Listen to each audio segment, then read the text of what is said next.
सबसे बड़ी खबर की और पहली खबर की, पंजशीर हमले पर पाकिस्तान दरअसल फंस गया है।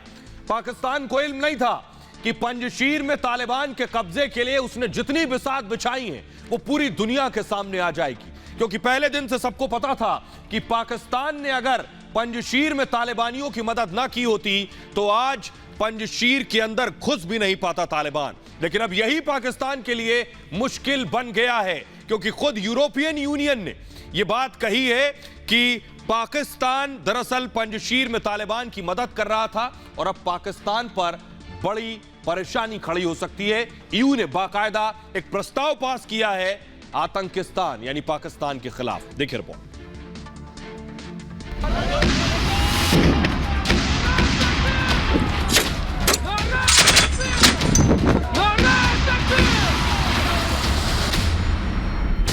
पंजशीर में हमला कर फंस गया पाकिस्तान। पंजशीर में पाकिस्तान के दखल के पक्के सबूत।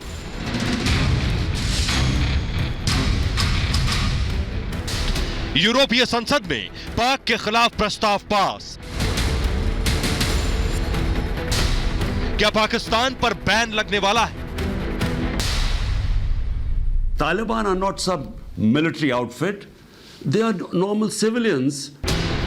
तालिबान से यारी पाकिस्तान को बहुत भारी पड़ रही है।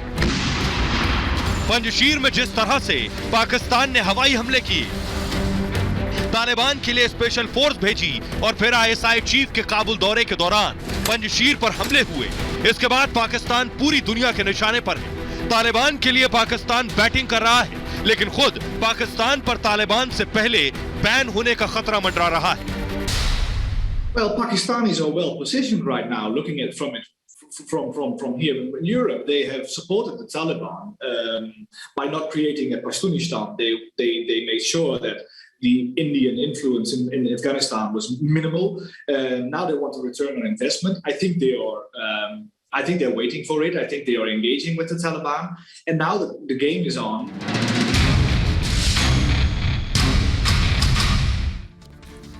और आइए अब आपको बताने जा रहे हैं कि पाकिस्तान पर कैसे चला है हथौड़ा।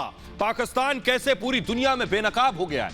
इमरान को अब तक लग रहा था कि छुपकर चोरी छुपे जो करना है तालिबान के साथ कर लेंगे, लोग देख नहीं पाएंगे, दुनिया जान नहीं पाएगी। लेकिन आपको बताएं, पंजशीर में दखल देना पाकिस्तान को भारी पड़ गया है, पहली सबसे बड़ी बात। इसके अलावा आपको बताएं, यूरोपीय संसद ने बाकायदा एक रेजोल्यूशन पास किया है, यूरोपियन यूनियन ने एक प्रस्ताव पास किया है पाकिस्तान के खिलाफ। पंजशीर में तालिबान का साथ देने का इल्जाम लगा है पाकिस्तान पर कि किस तरह तालिबान के साथ पाकिस्तानी सैनिक भी पंजशीर में घुसे, पाकिस्तान ने कैसे अपने हेलीकॉप्टर्स, अपने जहाज, अपने ड्रोन के जरिए एयर स्ट्राइक किया है। यह अब यूरोपियन यूनियन में बाकायदा इस पर प्रस्ताव पास हुआ है। पंजशीर में हवाई हमले किए पाकिस्तान ने, अब यह भी सबको पता चल गया है। पाकिस्तान ने अपनी स्पेशल फोर्सेस भेजी हैं। ये पंजशीर में स्पेशल फोर्सेस के जरिए ही तालिबान अंदर घुस सका है। कई सालों से तालिबान को पनाह दे रहा है पाकिस्तान, इस पर भी चर्चा हुई। पंजशीर में नरसंहार का जिम्मेदार पाकिस्तान है, यूरोपियन यूनियन में यह बात हुई, यानी दुनिया के 27 देशों की जो संसद है उसमें पाकिस्तान पर सवाल उठे। आइए आपको दिखाने जा रहे हैं कि कैसे पाकिस्तान की मदद से तालिबानी अंदर घुसे, उसकी एक तस्वीर ये देखिए जरा। हेलीकॉप्टर के आगे आकर कैसे हेलीकॉप्टर के न सिर्फ पंखों पर चढ़े, और देखिए ये देखिए जरा, हेलीकॉप्टर के विंग्स पर खड़े हुए हैं ये तालिबानी आतंकी।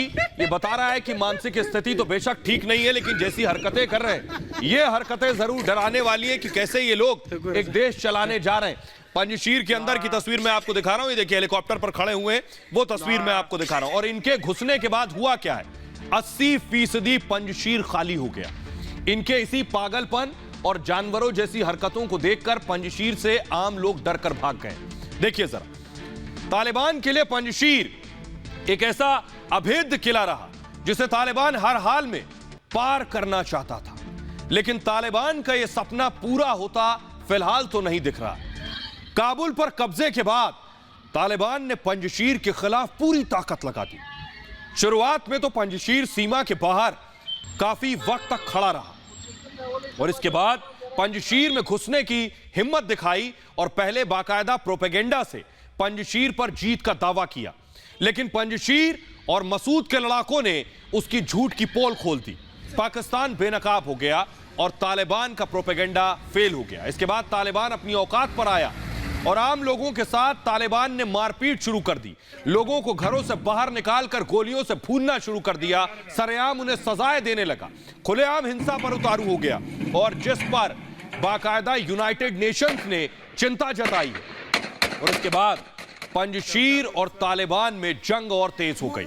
तालिबान पंजशीर पर कब्जे का दावा करता है। तालिबान कहता है कि वो उसने पूरे पंजशीर पर कब्जा कर लिया, सारे जिले तालिबान के हाथ में है, लेकिन यह हकीकत नहीं। यह जंग अभी भी जारी है और तालिबान को नुकसान भी उठाना पड़ रहा है। हर रोज हर मोर्चे पर तालिबान मुंह की खा रहा है। हकीकत यह है, तालिबान जैसे ही पंजशीर के अंदर घुसने की कोशिश करता है, पहाड़ियों की तरफ जाने की कोशिश करता है, मसूद के लड़ाके उसे ढेर कर देते हैं। दरअसल पंजशीर में आने और जाने का एक ही रास्ता है, जो इस वक्त आप अपनी टेलीविजन स्क्रीन पर देख रहे हैं, और इसकी दोनों तरफ ऊंचे ऊंचे पहाड़ हैं इस पूरे रास्ते के।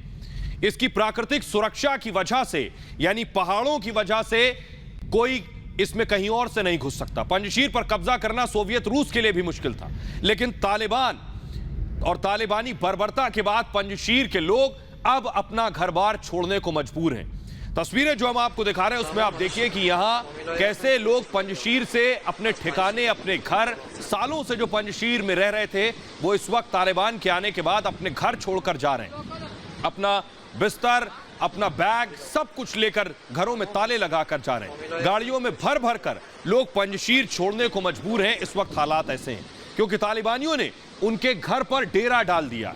लोगों से मारपीट कर रहे हैं तालिबानी पंजशीर में, जिससे लोगों को अपना घर छोड़ने पर मजबूर होना पड़ रहा है। पंजशीर घाटी राजधानी काबुल से 150 किलोमीटर दूर है।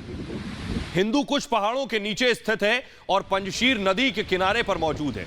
करीब 1 लाख लोगों की आबादी पंजशीर में रहती है। इनमें ज्यादातर ताजिक जनसंख्या के लोग हैं, लेकिन तालिबान के डर और हिंसा की वजह से यहां लोग भागने को मजबूर हो गए और आज 5 शेरों की घाटी में हर तरफ सन्नाटा पसरा है। तस्वीरें देखिए, जिस गली में, जिस चौराहे पर आपकी नजर जाएगी, वहां चारों तरफ सन्नाटा है। ये पंजशीर की तस्वीरें हैं और ताजा तस्वीरें हैं जो बता रही हैं कि पंजशीर में पहले ही आबादी कम थी, 1-1.5 लाख आबादी, और उसके बाद जिस तरह से तालिबान ने वहां क्रूरता और बर्बरता दिखाई है, लोगों ने पंजशीर को छोड़ना शुरू कर दिया। दूर दूर तक कोई दिखाई नहीं दे रहा। 80% पंजशीर खाली हो चुका है। कई लोग पंजशीर छोड़कर काबुल पहुंच गए हैं तो कई लोग कंधार जाने को मजबूर हो गए। पंजशीर के अबशार में कई इलाकों में पूरा का पूरा गांव खाली हो गया। हकीकत यह है, और कुछ लोग पहाड़ों में पहुंच गए हैं और तालिबानी आतंकियों से मोर्चा ले रहे हैं। तालिबान को पाकिस्तान की खुली मदद के बाद भी तालिबान के हर पैतरे को फेल कर रहे हैं। आपको बताया, ISI चीफ फैज हमीद पहले काबुल पहुंचे और इसके बाद पंजशीर भी गए, लेकिन तालिबान और पाक की यारी पर पंजशीर के लड़ाके अब तक भारी पड़े हैं। बहरहाल, आइए मैं आपको दिखाने जा रहा हूं जो हालात पंजशीर में हैं। इसके बाद अहमद मसूद ने मदद की गुहार लगाई है।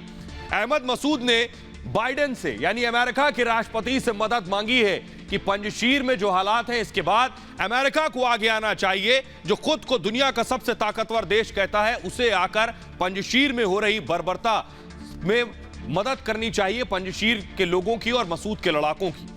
आपको बताएं कि क्या कहा है मसूद ने बाइडेन से, यानी अमेरिका से क्या मदद मांगी है। अहमद मसूद ने अमेरिका से सीधे सहयोग की बात की है कि अमेरिका मदद दे, इस स्थिति में हम यहां मौजूद हैं। अमेरिका से सैन्य मदद मांगी है। अहमद मसूद इससे पहले भी मदद मांग चुके हैं। उन्हें जरूरत है इस वक्त गोला बारूद और हथियार की। अहमद मसूद कह रहे हैं अमेरिका से कि वो उन्हें हथियार मुहैया कराएं। न सिर्फ हथियार, अहमद मसूद ने आर्थिक मदद भी मांगी है कि लगातार जो हालात खराब हो रहे हैं, अब जरूरत है उन्हें डॉलर्स की, अब जरूरत है उन्हें पैसों की। तालिबान के खिलाफ जंग में अमेरिका मदद करे, क्योंकि तालिबान की तरफ से पाकिस्तान लड़ रहा है, इसलिए अहमद मसूद चाहते हैं कि अमेरिका उनका सहयोग करे। पहले भी अमेरिका से हथियार मांगे थे अहमद मसूद ने, जिस वक्त जंग शुरू हुई थी तालिबान के साथ, उस वक्त भी अहमद मसूद ने अमेरिका से कहा था कि वो उनकी मदद करें, अमेरिका को अब आखिरी उम्मीद बताया। अहमद मसूद का कहना है कि अमेरिका अब आखिरी आस है उनकी, अमेरिका अगर मदद करेगा तो पंजशीर दरअसल एक ऐसा पंजशीर रह पाएगा जो बाकी अफगानिस्तान जहां तालिबान की हुकूमत है उससे जुदा हो, लोगों के अधिकार भी होंगे, मानवाधिकार उल्लंघन नहीं होगा। यह वजह है कि अहमद मसूद बाइडेन से मदद मांग रहे हैं और तालिबान दुनिया के लिए खतरनाक है, यह अहमद मसूद का कहना है, न सिर्फ अफगानिस्तान के लिए बल्कि तालिबान अगर अफगानिस्तान में और पंजशीर पर रहेगा तो पूरी दुनिया के लिए एक थ्रेट रहेगा, यह कहना है अहमद मसूद का। आइए अब मैं आपको बताने जा रहा हूं कि अहमद मसूद अमेरिका से मदद मांग रहे हैं, लेकिन अहमद मसूद के कमांडर्स कहां हैं, अहमद मसूद कहां हैं, कैसे अपनी रातें गुजारते हैं पहाड़ों पर, कहां कहां रह रहे हैं अहमद मसूद के लड़ाके, आइए अब आपको बताते हैं। एक तरफ अहमद मसूद अमेरिका से मदद मांग रहे हैं तो मुश्किल हालात में भी मसूद और उनके कमांडर पंजशीर की रक्षा में जी जान से जुटे हुए हैं। जी हां, आपको तस्वीर में दिखा रहा हूं, अहमद मसूद पहाड़ों पर मौजूद है, अपने साथियों के साथ है, उनके साथ असलहा और गोला बारूद भी है, लेकिन वो ये समझ रहे हैं कि धीरे धीरे करके ये असलहे, ये हथियार खत्म होते रहेंगे, आखिर कब तक तालिबान से लड़ेंगे, इसलिए अमेरिका से मदद मांगी। न सिर्फ मसूद बल्कि पूर्व उपराष्ट्रपति अमरुल्लाह सालेह और पूर्व राष्ट्रपति और वॉरलॉर्ड अब्दुल रशीद दोस्तम जो उपराष्ट्रपति रहे सहित कई नेताओं ने पंजशीर का अब तक साथ दिया है और तालिबान के लिए पंजशीर की राह मुश्किल कर दी है।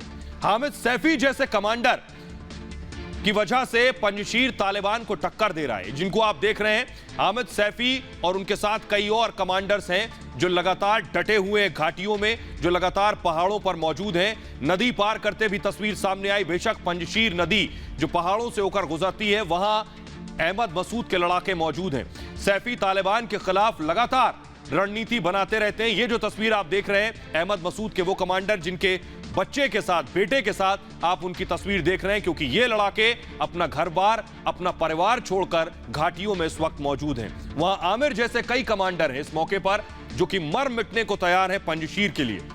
साले रेजिस्तानी भी एनआरएफ लड़ाकों के बीच मौजूद हैं और लड़ाकों को तालिबान के खिलाफ बाकायदा ट्रेनिंग दे रहे हैं। एनआरएफ के पास 10 से 12 हजार कमांडो हैं। जी हां, 10 से 12 हजार कमांडर हैं जिनकी तस्वीरें सामने आ रही हैं, घाटी पर मौजूद हैं, अलग अलग जगहों पर लगातार ठिकाने बदल रहे हैं, कभी एक घाटी में कभी दूसरी पहाड़ी पर। पंजशीर के शेर अहमद मसूद की कहानी सुनकर बड़े हुए हैं ये लोग। अहमद शाह मसूद की तालिबान के खिलाफ हार इन्हें किसी कीमत पर मंजूर नहीं है। इन तस्वीरों में आप देख सकते हैं कि कैसे एनआरएफ के कमांडर मुश्किल हालातों के लिए खुद को तैयार कर रहे हैं। रात के वक्त भी इन्हें पहाड़ियों पर रहना है, सोचिए क्या हालात होंगे। पहाड़ पर रहने के दौरान बाकायदा इन्हें रोशनी की जरूरत होती है तो ये वहां आग जलाकर रहते हैं। कई कमांडर एक साथ बैठकर आग सेक रहे हैं और रात में भी तालिबान के हमले का जवाब देने के लिए पूरी तरह से ये तैयार रहते हैं। इसके साथ ही मसूद के कई लड़ाके लगातार दूसरे जवानों का हौसला बढ़ाते हुए तालिबान के लिए नई मुसीबत खड़ी कर रहे हैं, क्योंकि हौसला और पंजशीर की रक्षा का संकल्प ही इनके लिए सबसे बड़ा हथियार है। या शहादत या की आजादी मरा अरमान मेरा वंदर राह अल्लाह था सफारम जान। तो अहमद मसूद के एक लड़ाके को सुन रहे थे जो साफ साफ ये कह रहे हैं कि वो लड़ाई के लिए तालिबान से पूरी तरह से तैयार हैं, पंजशीर की रक्षा के लिए डटे। मैं आपको दिखा रहा हूं इस्माइल खान की तस्वीर जो पंजशीर के साथ आकर खड़े हो गए। इन्हें अगर ध्यान से आप पहचानिए, ईरान में मौजूद है ये, ईरान में अलग अलग लोगों से मिल रहे हैं पंजशीर के साथ खड़े होने के लिए। इनकी तस्वीर कुछ वक्त पहले भी मैंने आपको दिखाई थी कि कैसे एक बूढ़ा शेर तैयार हो गया है जो तालिबान के खिलाफ लड़ेगा। दूसरी तस्वीर इनकी मैं दिखाऊं नजदीक से, अगर आप देखिए, ये है इनकी तस्वीर, हाथ में AK-47। ये बाकायदा पहले तालिबान के खिलाफ लड़ने को तैयार थे, लेकिन उसके बाद तालिबान ने इन्हें बंधक बना लिया। हेरात में इन्हें बंधक बनाया, तब इन्होंने सरेंडर किया तालिबान के आगे। उसके बाद अभी खबर यह है कि ये अब तालिबान के खिलाफ लड़ने की तैयारी कर रहे हैं। ईरान में जाकर ये पंजशीर के हक में, मसूद के हक में सहयोग मांग रहे हैं। क्या कुछ कहना है इनका, जरा मैं आपको बताता हूं कैसे ईरान को साथ लेकर ये तालिबान का खात्मा करना चाहते हैं। इस्माइल खान का कहना है कि तालिबान शासन ज्यादा दिन नहीं चलेगा। इस्माइल खान ने कहा है कि तालिबान ज्यादा दिन नहीं रह पाएगा अफगानिस्तान में। पंजशीर ने लगातार मोर्चा संभाल लिया है और खुद इस्माइल खान पंजशीर के साथ आकर खड़े हो गए। पंजशीर को कई राज्यों का समर्थन मिल रहा है। खुद अफगानिस्तान के अंदर एनआरएफ के लड़ाके कड़ी टक्कर दे रहे हैं पंजशीर को और तालिबान के विरोध में अफगानी लोग भी सड़कों पर हैं। यह यकीन है इस्माइल खान को कि ये अफगानी लोग आकर मसूद के साथ खड़े होंगे। आइए अब मैं आपको दिखाने जा रहा हूं कि आखिर इस्माइल खान है कौन, जरा इनके बारे में जानिए क्या रुतबा रखते हैं। तालिबान के खिलाफ इन्होंने सबसे पहले AK-47 उठाई थी तालिबान के खिलाफ। ताजिक समुदाय से आते हैं इस्माइल खान और इस्माइल को ईरान का समर्थन हासिल है। बड़ी चीज यह है अभी ईरान में रह रहे हैं, इस वक्त महफूज और सुरक्षित है पूरी तरह। ईरान के नेताओं से मुलाकात कर रहे हैं, पंजशीर के हक में समर्थन मांग रहे हैं। हेरात का शेर इन्हें कहा जाता है, वहीं तालिबान ने इन्हें पिछले दिनों बंधक बनाया था। हेरात के गवर्नर भी रह चुके हैं इस्माइल खान। 2001 में भी तालिबान से बड़ी जंग लड़ी थी इस्माइल खान ने। तो अब इस्माइल खान पंजशीर के साथ आकर खड़े हो गए, लेकिन पंजशीर को समर्थन चाहिए पूरे अफगानिस्तान का और पूरी दुनिया का। बहरहाल आगे बढ़ते हैं और अब मैं आपको दिखाने जा रहा हूं पाकिस्तान का पाखंड। जी हां, पाकिस्तान पर क्या तालिबान कब्जा कर लेगा, क्योंकि इमरान खान अब तक तो तालिबानियों को आम नागरिक कह रहे थे। इमरान खान कह रहे थे अफगानिस्तान अब जहनी गुलामी से आजाद हो गया है, इसलिए तालिबान की हुकूमत अफगानिस्तान में सही है। लेकिन हकीकत यह है कि यही तालिबान अब कह रहा है कि इस्लामाबाद में जाऊंगा और झंडा फहराएंगे। क्या इमरान खान को यह बात हजम होगी? क्या पाकिस्तानी जो ये कह रहे हैं, जो इमरान, न सिर्फ इमरान खान बल्कि स्थानीय पाकिस्तानी जो ये कह रहे हैं कि अफगानिस्तान में तालिबान हुकूमत सही है, क्या ये पाकिस्तानी पाकिस्तान में तालिबान हुकूमत स्वीकार कर सकते हैं? सुनिए जरा। I'm with Taliban. You're with the Taliban? Yes, yeah. What if the Taliban were in the government here? No. No, I you don't want that. I don't want that. You don't want that? No, I don't want But that. it's okay. I'm with Taliban. You're with the Taliban? Yes, yeah. What if the Taliban were in the government here? No. No, I don't you want that. I don't want that. You don't want that? No, I don't want But that. it's okay. सुना आपने, ये एक पाकिस्तानी महिला है जिसे अफगानिस्तान में तो तालिबान कबूल है, लेकिन अपने पाकिस्तान में तालिबान से एलर्जी है। ये वीडियो सोशल मीडिया पर खूब साझा किया जा रहा है और लगभग यही सोच इमरान समेत पूरे पाकिस्तान की है। जब आप ज़हनी गुलाम बनते हैं तो ये याद रखें, असल गुलामी से ज्यादा बुरी ज़हनी गुलामी है। ज़हनी गुलामी की जंजीरें तोड़ना ज्यादा मुश्किल होता है। जो अभी अफगानिस्तान में गुलामी की जंजीरें तो तोड़ दी उन्होंने। I'm with Taliban. You're with the Taliban? Yes, yeah. What if the Taliban were in the government here? No. No, I don't you don't want want that. that? I don't want that. You don't want that? No, I don't want But that. it's okay. एक कहावत है, बोया पेड़ बबूल का तो आम कहां से होए। बेशक अफगानिस्तान में तालिबान पसंद हो, लेकिन अब यही तालिबान पाकिस्तान के इस्लामाबाद में झंडा फहराना चाहता है। अब तालिबान करेगा पाकिस्तान पर कब्जा।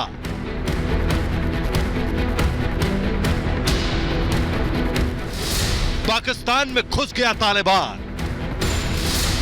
इस्लामाबाद में तालिबानी झंडा फहराने के ऐलान के बाद अब तालिबान पाकिस्तान ने अपनी जड़ों को एक बार फिर मजबूत करना शुरू कर दिया है और इसका नया सबूत पाकिस्तान के वजीरिस्तान में देखने को मिला, जहां पर आतंकियों ने पाकिस्तान के 7 जवानों को ढेर कर दिया। इमरान को अब पाक तालिबान से डर लग रहा है। इमरान कई बार अफगान तालिबान से गुहार लगा चुके हैं कि पाक तालिबान को रोक लो, लेकिन अफगान तालिबान ने इमरान के मुंह पर तमाचा दे दिया है और कहा कि तहरीके तालिबान पाक का सिरदर्द है। जाहिर है जो अफगानिस्तान में हुआ वही अब पाकिस्तान में हो सकता है और इस बार बारी इमरान सरकार की होगी, जिससे तालिबान पाकिस्तान उखाड़कर इस्लामाबाद में भी नया झंडा लगाएगा। और आपको बताने जा रहे हैं कि तालिबान ने सीधे सीधे इमरान खान को चुनौती दी है कि वो कब्जा करेंगे पाकिस्तान पर और एक के बाद एक धमाके कर रहे हैं। तस्वीर में दिखा रहा हूं, वजीरिस्तान, पाकिस्तान के वजीरिस्तान पर इस पाकिस्तान तालिबान ने धमाका किया। यहां पर इस जगह का नाम है आसमान मांझा और इस धमाके में, ये जो वजीरिस्तान में जगह है, इस धमाके में 7 पाकिस्तानी जवान ढेर कर दिए गए हैं। यह पहली वार्निंग है इमरान खान को कि तालिबान अफगानिस्तान में तो अच्छा लग रहा है, लेकिन पाकिस्तान में गले नहीं उतर रहा। आइए अब आपको बताते हैं कि आखिर ये जो तालिबान है ये क्या कह रहा है। पाकिस्तान के लोग अफगानिस्तान में तो तालिबान को पसंद करते हैं, लेकिन पाकिस्तान में तालिबानी सरकार नहीं चाहते।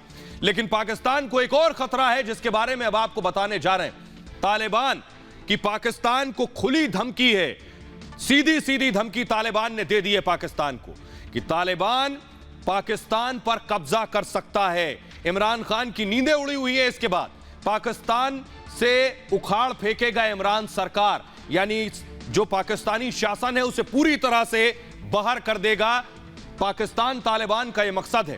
तालिबान के लिए इमरान सरकार एक काफिर व्यवस्था है, यानी इमरान सरकार को भी यह तालिबान स्वीकार नहीं करता है। इसके साथ ही तालिबान करेगा पाकिस्तान में शरिया लागू। अब तक वहां एक संविधान है पाकिस्तान में, जैसा भी है रद्दी की तरह, लेकिन अब कहना है पाकिस्तान तालिबान का कि वहां दरअसल अब शरिया लागू होगा और हम इस पर कब्जा करेंगे।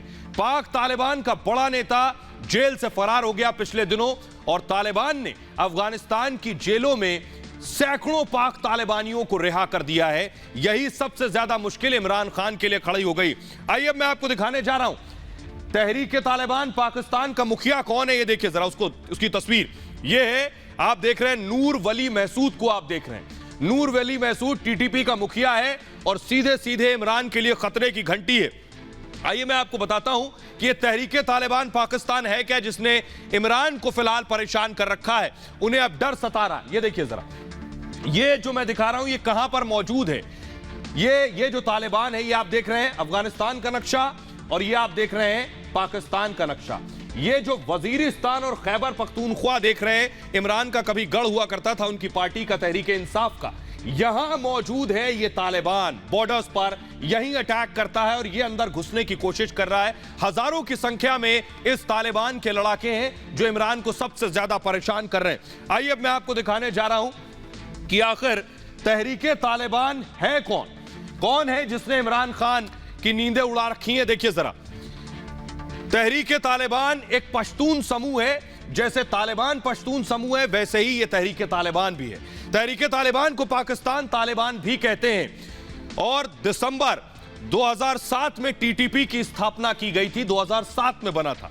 13 चरमपंथी गुटों ने मिलकर टीटीपी को बनाया था, यानी ये सांप खुद अब इमरान खान को डसने को तैयार है। टीटीपी का मकसद पाक में शरिया पर आधारित कट्टरपंथी इस्लामी सरकार लागू करना है और टीटीपी का पाकिस्तानी सेना से लगातार टकराव बना रहता है। 2014 में पाकिस्तान में आर्मी स्कूल में, आपको याद है पेशावर में धमाका हुआ था 2014 में, बहुत से बच्चों की जानें गई थी जिसमें छात्रों समेत 200 लोग मारे गए थे। इस हमले की जिम्मेदारी इसी तहरीक तालिबान पाकिस्तान ने ली थी। आपको याद होगा पेशावर में आतंकी हमला हुआ था, मासूम बच्चों की जानें गई थी और पूरी दुनिया रोई थी। वो हमला तहरीक तालिबान पाकिस्तान ने किया था। आइए मैं आपको बताने जा रहा हूं पाकिस्तान का पाखंड। न सिर्फ पाकिस्तान का पाखंड मैं आपको बताऊंगा कि तालिबान अफगानिस्तान में तो चाहिए लेकिन पाकिस्तान में नहीं चाहिए। इसी तरह हमारे देश में भी बहुत से नेता हैं जो तालिबान की पैरवी तो कर रहे हैं, लेकिन अगर तालिबान की हकीकत देखेंगे और एक तालिबानी आतंकी उनके घर के बाहर AK-47 लेकर खड़ा हो जाए तो ये नेता खुद तालिबान को स्वीकार नहीं करेंगे। तहरीक तालिबान का समर्थन करने वाला पाकिस्तान तालिबान के नाम पर जमकर कसीदे पढ़ता है। अफगानिस्तान में तालिबान के सत्ता में काबिज होने की खुशी सबसे ज्यादा पाकिस्तान के नेताओं को हुई। पाकिस्तानी प्रधानमंत्री इमरान खान ने तो यहां तक कह दिया कि अफगानिस्तान ने अपनी गुलामी की बेड़ियां तोड़ दी और सिर्फ इमरान ही नहीं, उनकी पूरी फौज तालिबान की तारीफ में कसीदे पढ़ रही। पाकिस्तान के विदेश मंत्री शाह महमूद कुरैशी तो दुनिया को तालिबान का समर्थन न करने पर अंजाम भुगतने की चेतावनी दे चुके हैं। इमरान के एक और मंत्री हैं शेख रशीद, वो नमूना भी कहे जाते हैं, तालिबान की कई बार तारीफ कर चुके हैं। उन्होंने मीडिया के कैमरे पर कबूल किया था कि इमरान सरकार तालिबान की संरक्षक है और जिस तरीके से तालिबान के समर्थन में पाकिस्तान ने पंजशीर पर हमला किया उससे इसका सबूत भी सामने आ गया है। हिंदुस्तान में भी कुछ तालिबानी समर्थक मौजूद हैं। जी हां, जब तालिबान ने अफगानिस्तान पर कब्जा किया तो मौलाना सज्जाद नोमानी ने तालिबान की तारीफ की। हिंदुस्तान का मुसलमान तालिबान की तारीफ करता है कि उसने मजबूत सेना को बड़ी शिकस्त दी है, यह कहना था नोमानी का। तालिबानी कसीदे पढ़ने में यूपी के संभल से समाजवादी पार्टी के सांसद शफीकुर रहमान बर्क तो एक कदम आगे निकल गए और उन्होंने तालिबानियों की तुलना स्वतंत्रता सेनानियों से कर दी। लेकिन तालिबान का ऐसा समर्थन करने वालों को अफगानिस्तान के हालात पर भी गौर करना चाहिए, जहां लोगों को तालिबानी खुलेआम गोली मार रहे हैं। ये लोग इन्हें लड़ाके कह रहे हैं, जो भारत में रहने वाले नेता हैं। ये तस्वीरें देखें, क्या इनके घर के बाहर तालिबानी ऐसे आकर खड़ा हो जाए तो सुरक्षित महसूस करेंगे? महिलाओं के लिए तालिबान का नया अफगानिस्तान जहन्नुम बन गया है। बिना बुरके के निकलने पर कोड़ों से मारने की सजा दी जा रही। ये तस्वीर आप देख रहे हैं, एक महिला को तालिबानी पीटते नजर आ रहे हैं। दरअसल इस महिला को प्यार करने की सजा दी जा रही। सिर्फ इतना ही नहीं, जो तालिबान के खिलाफ आवाज उठा रहा है उसके साथ भी बेरहमी की जा रही। इन तस्वीरों में जिनको तालिबान पीट रहे हैं, कहा जा रहा है कि ये लोग तालिबान के खिलाफ प्रदर्शन कर रहे थे। तालिबानी खुलेआम लोगों का अपहरण कर रहे हैं। पंजशीर के जो लोग तालिबान के खौफ से काबुल भाग गए, उनको तालिबानी घरों से ढूंढ ढूंढ कर निकाल रहे हैं और अपनी गाड़ियों की डिग्गी में भर कर ले जा रहे हैं। अफगान आर्मी के पूर्व सिपाहियों और ताजिक लोगों पर तालिबानी बर्बरता कर रहे हैं। शहर शहर तालिबानी अफगानिस्तान आर्मी से जुड़े लोगों की तलाशी ले रहे हैं और फिर उनको अपने साथ लेकर जाते हैं। तालिबानी इन लोगों को कहां लेकर जाते हैं और क्या करते हैं, किसी को नहीं पता। यह है तालिबान की हकीकत। जिन लोगों को तालिबान बहुत अच्छा लग रहा है वो इन तस्वीरों को देख ले, उसके बाद भी यकीन ना हो तो अफगानिस्तान भी जा सकते हैं। बहरहाल आगे बढ़ते हैं और अफगानिस्तान से वापस हिंदुस्तान लौट कर आते हैं। और एक खबर, योगी की काट ओवैसी का ओम। ओवैसी ने योगी की काट का एक तरीका निकाला है कि कैसे आखिर योगी को मात दी जाए। उत्तर प्रदेश में ओवैसी के पास फिलहाल कोई उपाय नहीं था, तो ओवैसी ने एक ओम खोज लिया है। आखिर क्या ओवैसी इससे काट दे पाएंगे? क्या है ये ओवैसी का ओम? आइए अब मैं आपको बताने जा रहा हूं। ओवैसी अब इसी ओम के सहारे हैं। ये योगी आदित्यनाथ आप देख रहे हैं, यूपी के मुख्यमंत्री। ओवैसी के ओ में, जो ओवैसी का नाम है ओ, सबसे पहले ये आता है उस ओम में। योगी के खिलाफ मोर्चेबंदी शुरू कर दी ओवैसी ने। न सिर्फ मोर्चेबंदी बल्कि दबंग मुस्लिम नेताओं पर पासा फेंका है असदुद्दीन ओवैसी ने। दूसरा नाम इस ओम का है ए, यानी अतीक अहमद, दूसरा अल्फाबेट जो है। जेल में अतीक अहमद से बाकायदा मुलाकात की गई।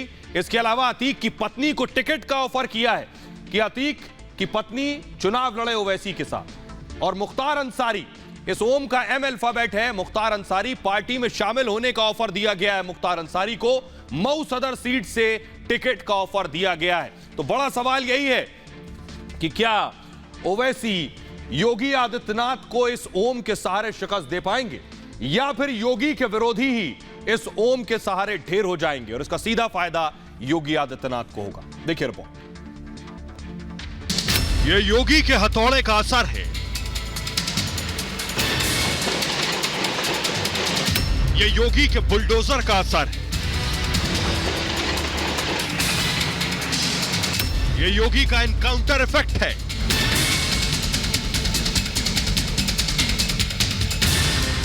यह उत्तर प्रदेश की नई सियासत है। जिस पर योगी का डंडा चले वो ओवैसी को पसंद है। जिस पर कानून का शिकंजा कसे, जो अदालत के कटघरे में खड़ा है, वो ओवैसी का प्यारा है। यूपी में ऐसा पहली बार देखने को मिल रहा है जब डॉन, माफिया, बाहुबली के नाम से चर्चित चेहरे भागे भागे फिर रहे और योगी उनके पीछे डंडा लेकर पड़े। ऐसे में ओवैसी को अपनी सियासत चमकाने का माकूल मौका नजर आ रहा है। ओवैसी ने मुख्तार अंसारी जैसे नेता, जिसके खिलाफ 24 थानों में 52 मुकदमे दर्ज हैं, 19 केस एमपी एमएलए कोर्ट में लंबित हैं। ओवैसी ने एक और हिस्ट्री शीटर अतीक अहमद पर भी चारा फेंका है। अतीक अहमद पर कई संगीन मुकदमे दर्ज हैं। यूपी की जेल उसे अपने यहां रखने को तैयार नहीं। सुप्रीम कोर्ट ने उसे गुजरात के साबरमती जेल भेज दिया। अब चुनाव के मौके पर ओवैसी को अतीक भी प्यारा लगने लगा। तो आइए अब आपको दिखाने जा रहे हैं हम कि कैसे ये योगी की काट कम है, विरोधियों की काट ज्यादा है। देखिए कैसे जरा। असदुद्दीन ओवैसी ने जिन लोगों को चुना है वो ये चेहरे हैं, देखिए जरा। ये आप देख रहे हैं, जिसमें ओवैसी खुद है, इसके अलावा मुख्तार अंसारी और अतीक अहमद है। दूसरी तरफ नुकसान किसे हो सकता है? अखिलेश, प्रियंका और मायावती को। देखिए कैसे ओवैसी इन तीनों के साथ चुनाव लड़ेंगे तो गैर बीजेपी दलों में खलबली, यानी सपा, बसपा, कांग्रेस में गैर बीजेपी दलों का इसमें नुकसान होगा। एक बड़ी चीज। दूसरी बात, ओवैसी की मुस्लिम वोटों पर नजर है। ऐसे मुस्लिम चेहरे जो विवादित भी हैं, जो रसूख भी रखते हैं मुसलमानों में, ऐसे लोगों को चुना है और मुस्लिम वोटों से जिन्हें सत्ता मिलती रही, यानी सपा, बसपा, कांग्रेस, इनके लिए मुश्किलें खड़ी होंगी ओवैसी अगर ऐसे लोगों को साधते हैं। तीसरी बड़ी चीज ये कि मुख्तार अतीक की वोटरों में गहरी पैठ है और अगर मुस्लिम वोटर इसी बहाने ओवैसी की तरफ जाता है तो गैर बीजेपी दलों का मुस्लिम वोट कट जाएगा और ये इनका बड़ा नुकसान होगा। बहरहाल ये भारत की बात है में इतना ही। अपना बहुत ख्याल रखिए। एक छोटे से ब्रेक के लिए रुक रहे हैं, लौट रहे हैं कुछ और बड़ी खबरों के साथ।